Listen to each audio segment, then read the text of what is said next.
Aujourd'hui, avec Robert C. Comment devient-on astronaute exactement? Est-il important d'avoir des bonnes notes? Quelle doit être votre condition physique et combien de temps faut-il pour que les astronautes soient enfin autorisés à voler dans l'espace? Tout cela est aujourd'hui dans Robert C.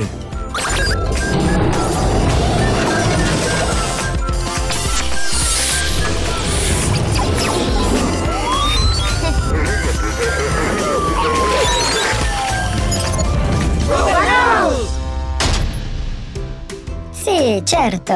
Grazie, Luca. Et tu, stai bene? Robert? C'est toi, Robert? Mais avec qui parles-tu? C'est mon ami Luca Parmitano. Nous nous sommes rencontrés au Space Center de Plymouth City.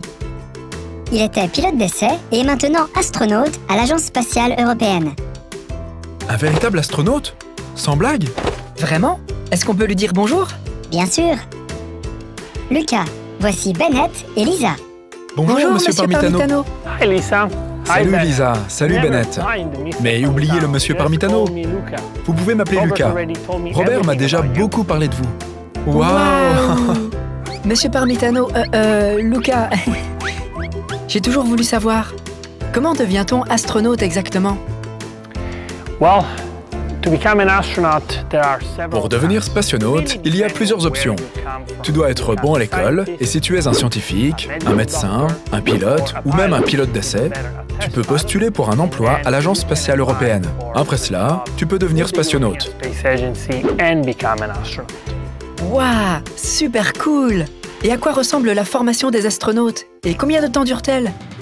Les astronautes se forment toute leur vie. Mais la formation principale comprend 3 phases. La formation de base, la formation préparatoire et la formation en équipe. Et puis, ils peuvent aller dans l'espace, c'est ça? Pas encore tout à fait, Bennett. D'abord, les astronautes ont beaucoup à apprendre. Par exemple, beaucoup de choses sur les sciences. Physique, mathématiques et chimie.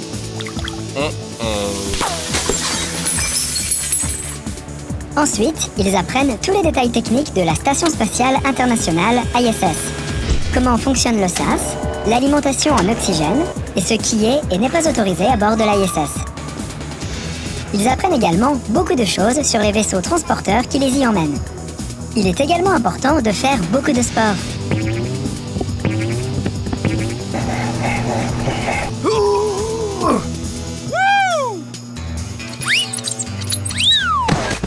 Parce que les conditions dans l'espace et le lancement de la fusée sont très éprouvantes pour le corps. La centrifugeuse est d'ailleurs un exercice essentiel. C'est quoi une centrifugeuse? Une centrifugeuse est un module rotatif qui prépare un astronaute aux énormes forces qui agissent sur lui lors du lancement. La Terre attire tout ce qui l'entoure.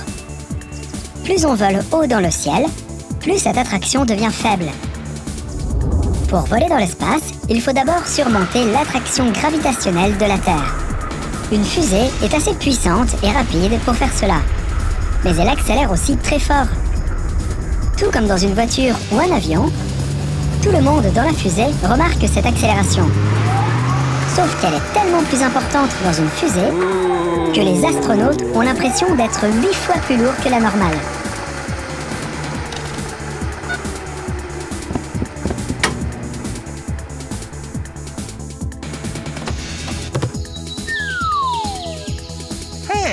Waouh, c'est beaucoup! Lors de la formation préparatoire, l'astronaute apprend ensuite tout sur les différents modules et systèmes de l'ISS. Comment ils fonctionnent et comment les réparer rapidement en cas d'urgence. Pour cela, il travaille en étroite collaboration avec les pays partenaires de l'ASE, les États-Unis, la Russie, le Japon et le Canada. Mais après cela, ils peuvent aller dans l'espace, non?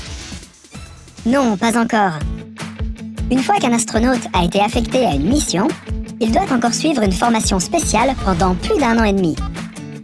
C'est là qu'ils apprennent tous les détails de leur mission. Au cours de cette phase, les astronautes s'entraînent, par exemple, à travailler en apesanteur. L'apesanteur signifie qu'il n'y a pas d'attraction gravitationnelle et qu'ils flottent dans l'air. Ils flottent? Exactement, et il faut s'exercer à cela. C'est pourquoi les astronautes s'entraînent dans une piscine. Quand on est sous l'eau, c'est un peu comme être en apesanteur. C'est beaucoup de travail si on veut aller dans l'espace. C'est vrai, Lisa. Cette longue préparation est nécessaire pour préparer les astronautes à toutes les situations imaginables dans l'espace. Dis donc, moi j'apprendrais vraiment beaucoup de choses si je savais qu'en contrepartie, je pourrais aller dans l'espace. C'était comment pour toi, Luca?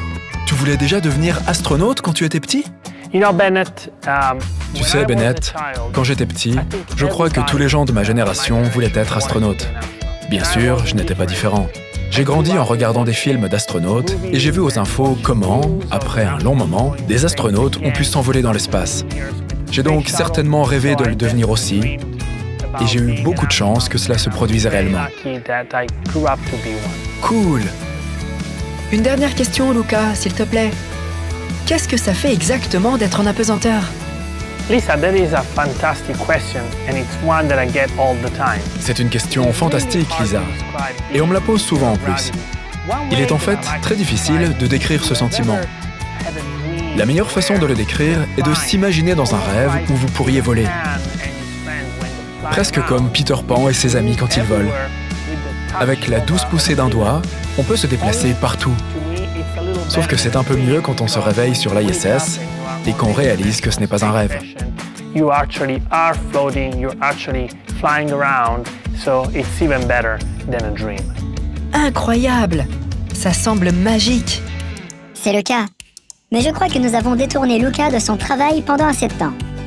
Oh non, nous avons encore tellement de questions. À quoi ressemble la vie sur l'ISS? Comment est-ce qu'un vaisseau spatial s'amarre à la station? Et est-ce qu'il y a des toilettes spatiales? Comment fonctionne-t-elle? Tu ne peux pas rester un peu plus longtemps, Luca? You two guys are really curious. Vous êtes vraiment curieux tous les deux. Et si je vous rappelais la semaine prochaine? Je pourrais alors répondre à toutes vos questions sur l'ISS et la vie là-bas. Oh, ça serait génial! Oui, s'il vous plaît, monsieur Parmitano. Je veux dire, Luca. Ça serait super intéressant. À bientôt. Au revoir, Luca. Au revoir, Bonne Luca. chance. Bonne Très chance. grand Vraiment merci. un très grand merci. Oh là là, j'ai hâte de parler encore avec Luca la semaine prochaine. Hé, Sorette, on joue aux astronautes?